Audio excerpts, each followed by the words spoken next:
Note that, as in the case of the methods equals and make copy, the reference variable temp in the definition of the method getCopy can directly access the private data members of the object it points to because getCopy is a method of the class clock.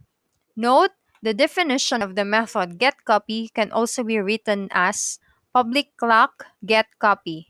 Clock temp equals new clock r min sec return temp. This definition of the method getCopy uses the constructor with parameters to initialize the instance variables of the object temp. Next, we give the definitions of the constructors. The default constructor initializes each instance variable to 0. Its definition is public clock, r equals 0, min equals 0, sec equals 0. You can also write the definition of the default constructor using the method setTime as follows. Public clock setTime 000. The definition of the constructor with parameters is the same as the definition of the method setTime. It initializes the instance variables to the values specified by the user. Its definition is public clock int hours, int minutes, int seconds. If 0 is less than or equal to hours and hours is less than 24, HR equals hours, else HR equals 0. If 0 is less than or equal to minutes and minutes is less than 60, min equals minutes, else min equals 0. If 0 is less than or equal to seconds and seconds is less than 60, sec equals 6 seconds, else sec equals to 0. Note that the parameters int hours, int minutes, and int seconds can be the are the values specified by the user, and it will be used to assign values to HR, min, and sec. As in the case of the default constructor, you can write the definition of the constructor with parameters using the method setTime as follows. Public clock int hours, int minutes, int seconds. Then you call setTime and pass the values of hours, minutes, and seconds. This definition of the constructor with parameters makes debugging easier because only the code for the method setTime needs to be checked.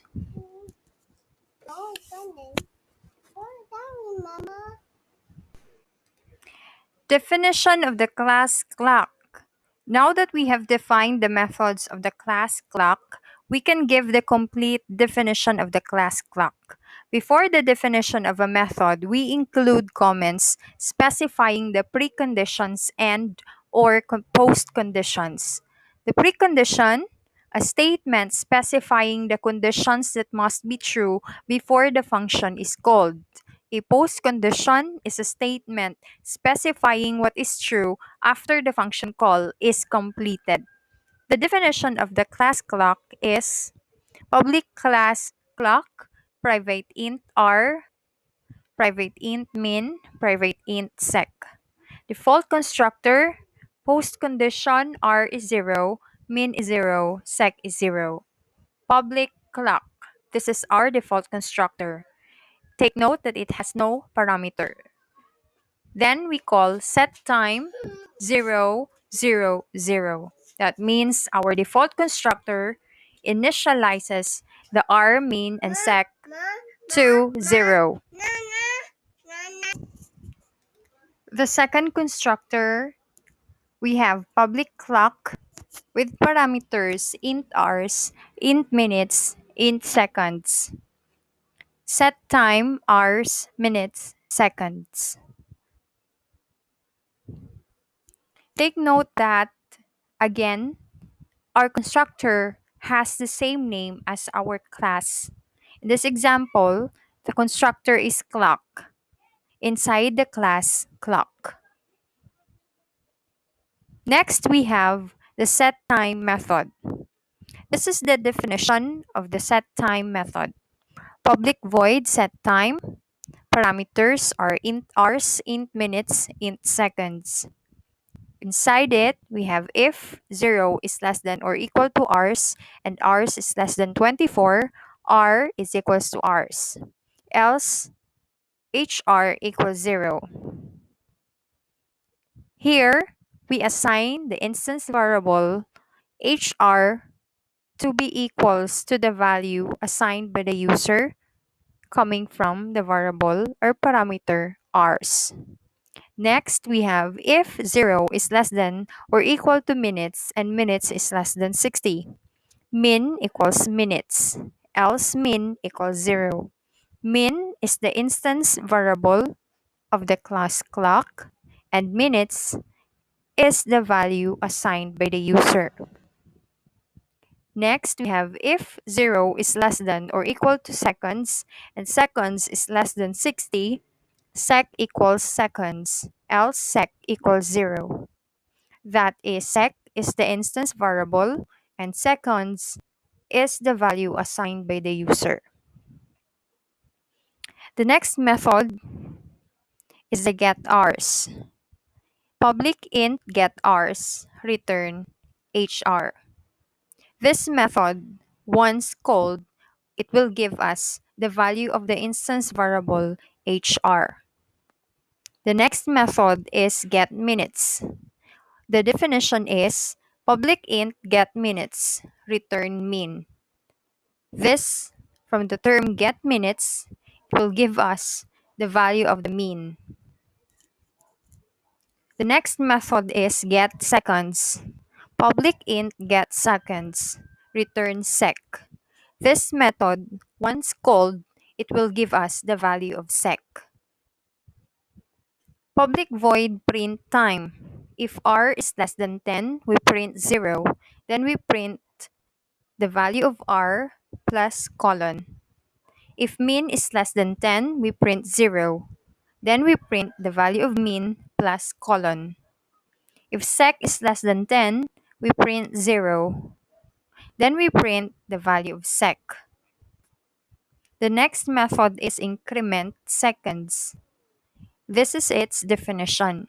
Public void increment seconds, sec plus plus. If sec is greater than 59, sec is equals to 0 and increment the value of minutes by calling the method increment minutes. Next method is increment minutes. Its definition is public void increment minutes, min plus plus. This means we will add 1 to the value min. If min is greater than 59, min equals 0.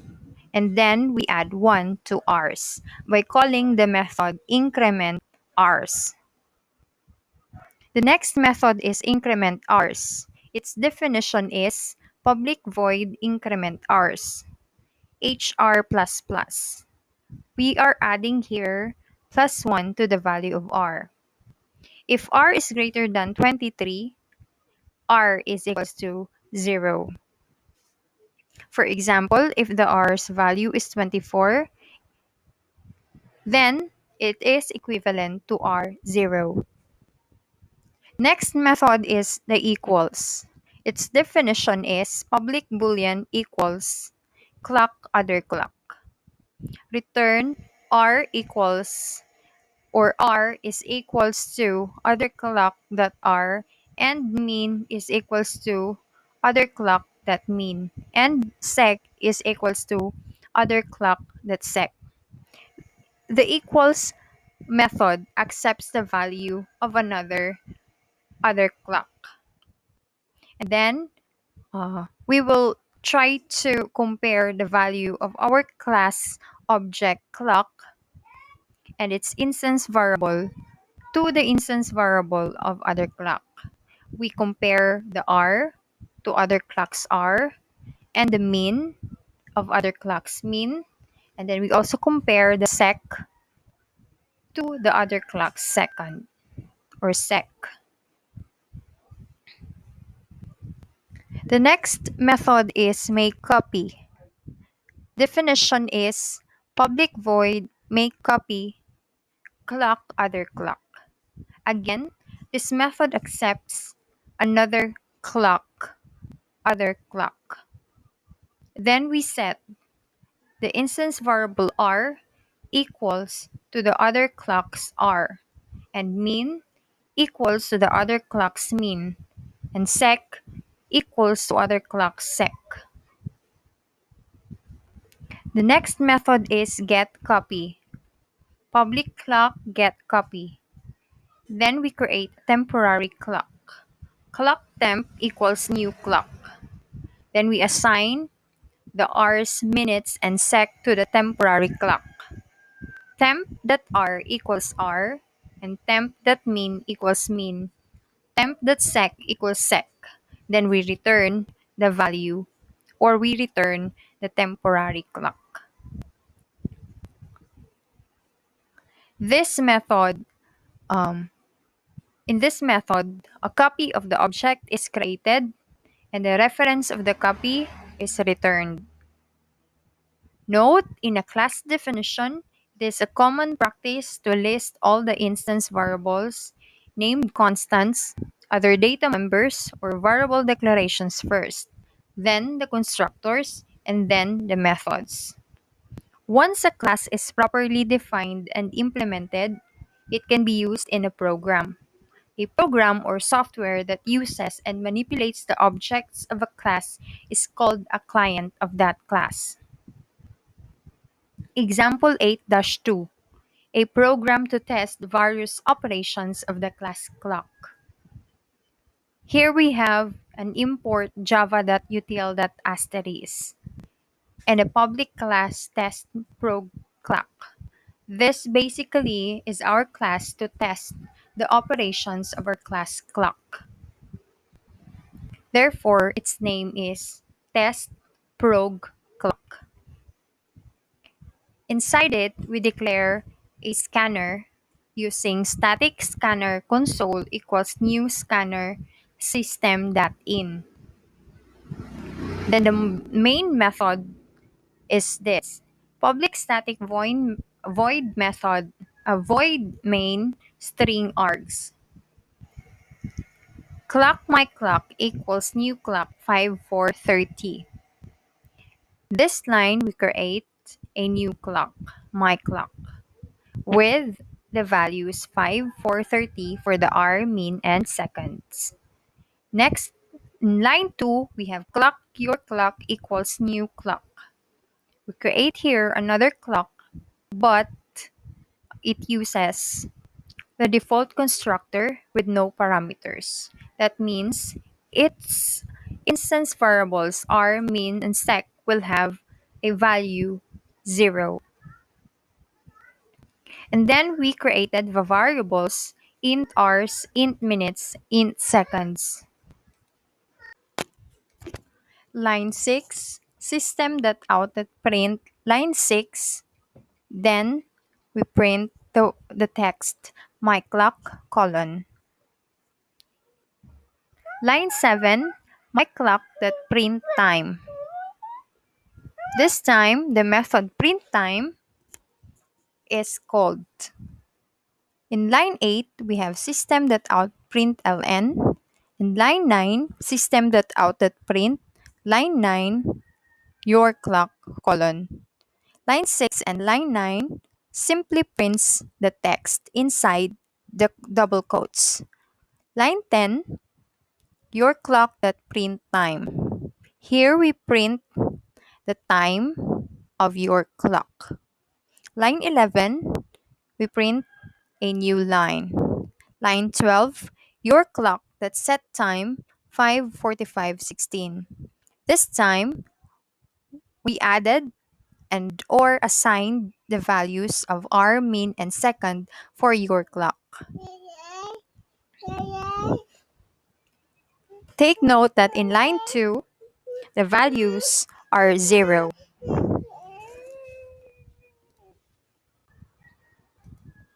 In line 12, we have your clock that set time 5:45 and 16. We are now setting the values of hour, min, and second of your clock to be equals to 5, 45, and 16 respectively. Line 13, we simply print the text. Line 13, after setting the time, your clock.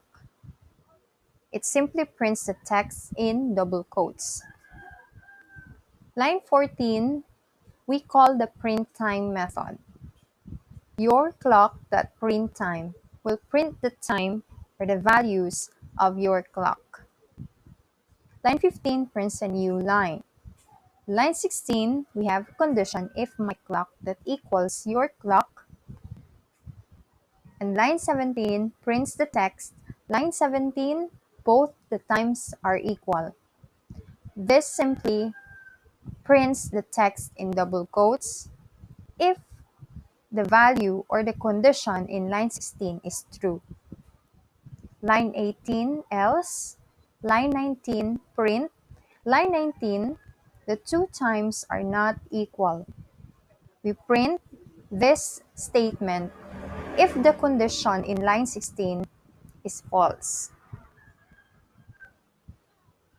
In line 20, we print the text.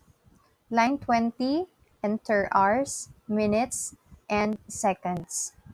Then in line 21, because of the console.nextInt, the program will then accept a value or an integer that will be assigned to hours. The line is hours equals console.nextInt. In line 22, again we use the nextInt method or console.nextInt. This will accept another input and this will be assigned to the value of minutes. This is coded as minutes equals console.nextInt. In line 23, we have again the console.nextInt. So the user will have to type in another integer and that input will be assigned to the value of seconds. This is coded using seconds equals console.nextInt. In line 24, we print a new line. In line 25, my clock that set time, hours, minutes, and seconds. Here we call the method setTime and we assign the instance variables of my clock to be equals to the value of hours, minutes, and seconds, which came from the input of the user. In line 26, we print the text. Line 26, new time of my clock. In line 27, we call the print time method, which will print the values of my clock. That is coded my clock.print time. In line 28, we print a new line. In line 29, we call the method increment seconds using my clock.increment seconds. This means that the value of seconds of my clock will be incremented by 1. Next, in line 30, we have system.out.print. Line 30, after incrementing the time by 1 second, my clock colon. This is just printing the text. In line 31, we call the print time, which prints the values of my clock. Line 32, we print a new line. In line 33, we call the method makeCopy. In line 33, we call the makeCopy method. Your clock that make copy my clock. This means that my clock is copied to your clock. Now in line 34, we print the text. Line 34, after copying my clock into your clock colon. Line 35, we print your clock using print time or your clock.print time. Line 36, we print a new line.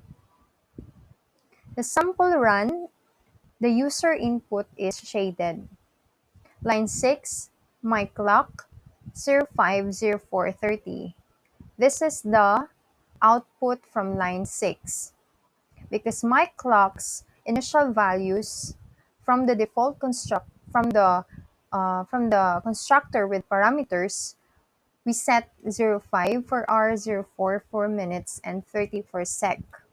While in line 9, we print your clock without values for hour, min, and sec because we use the default constructor to assign a value to your clock.